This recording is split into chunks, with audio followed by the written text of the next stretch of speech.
ሰላም አለይኩም ወራህመቱላሂ ወበረካቱ። ውድ ተመልካቾቼ እንዴት ናችሁ? ሊንክ ከኔ ጋር ያለውላችሁ አልሐምዱሊላህ። ዛሬ ይዤላችሁ የመጣሁት የሾርባ አሰራር ነው። ሽንኩርቴን ጠብሳለሁ። በመቀጠል ደግሞ ነጭ ሽንኩርቴንም እንደዛው ጠብሳለሁ። ለፍጥነት እንዲመቸኝ አጠራጠር እያደረግኩ ነው። ከዛም ባል ካሮትና ድንቼንም እንደዚህ ጨምሬያለሁ። ከዛን ማጂን በውሃ ዘፍዝፌ እንደዚህ ጨምሬበታለሁ። ማጂን መረቆ ማለት ነው።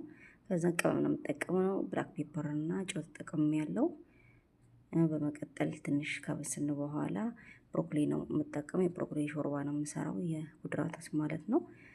ከዛን እሱን አንድ ጨምሬ በደንብ አበስለዋለሁ ሁሉንም። በመቀጠል እፈጨዋለሁ።